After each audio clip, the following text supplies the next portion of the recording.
يا شو اسمها بيبي؟ ما شاء الله ما شاء الله ما شاء الله تبارك الرحمن. يجي خج خج خج خج خج خج. مساء الخير يا اخوي. مرحبا الله يحييك. مزيون مثلك طالع. الله يحييك. الدكتور الله يحييك. اي نعم دكتورة. الممرضة بتقول لي هذا ابنك. ايش تقول؟ الممرضة بتقول لي هذا ابنك. وش اسمك انت؟ اسمي فيصل احمد عمر. طبعا فيصل احمد عمر، هذا هو مكتوب.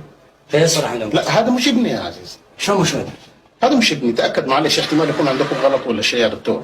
فأنا أمس شفت ابني أسمر. ايوه.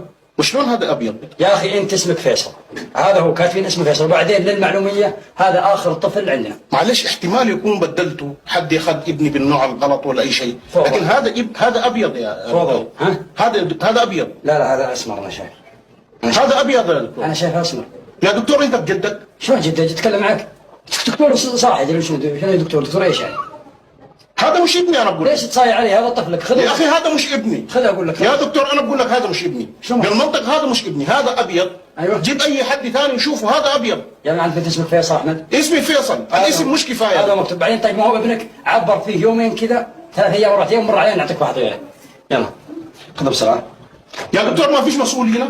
ما فيش مسؤول؟ انا المسؤول. فين المسؤولين؟ انا المسؤول. انت المسؤول؟ نعم انا المسؤول هنا وانا مدير القسم. مش مدير القسم، تاكد يا اخي هذا مش ابني يا اخي. يا الحين شو تاكد؟ انت خلى الطفل الحين جولك لعبت فيه الحين، خذه ولا بك مشرف؟ وش تورطني فيه؟ خذه. انا ورطك فيه يا دكتور. انا دكتور هنا ماني مسؤول. هذا مش ابني يا دكتور. يا دكتور هذا مش ابني، بالمنطق هذا مش ابني. لا حول الله، انا قفلت خلاص، ما عندي ولا طفل الحمد لله، ارتحت الحين. يا عمي انت قفلت في بغالة. هذا مستشفى. شو بقالك؟ يا اخي خذ طفلك نمزح معك والله. انا مش امزح معك. شلون؟ خذها اقول لك. يا دكتور هذه مسؤولية. أيوة. ما عندكم مسؤولية، ما عندكم بصمات، ما عندكم أي شيء. يا أخي هذا هو بالعربي، حتى يوم شافك ضحك. احنا الطفل عندنا سيكولوجيا، الطفل سيكولوجيا. يا عمي أنا ما أعرف سيكولوجيا ولا أعرف أي شيء، أعرف ابني أسمر. لا حول. يلا خذ ابنك الحين ورا، اكيد انك ما تبغاها انت وتبي تذبح يعني، روح بس تصلي معنا، خذ دف. يا عمي أنا أروح معاك لأي جهة. أيوه. لأي جهة، هذا مش ابني. يا أخي أنت بتكذبني، أنا دكتور. مصر إنه هذا ابني؟ نعم مصر. أنا ممكن أخذه منه. نعم أنا دكتور وفاهم ومصر وأعرف إنه ابنك.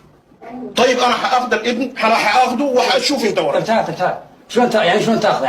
أخذ الابن. طيب شلون؟ قلت الابن. طيب شلون تقول أول شيء مو ابني وبعدين تقول باخذه؟ خلاص أخذه، أنت ما أصريت إنه ابني هذا. طيب أصريت إني أنا متأكد إنه ابنك، شلون أنت تقول مش ابني هذا يا أخي، أنا بقول لك مش ابني، تقول لي ما ابنك أنا حأخذه. أصبر، شلون تاخذه؟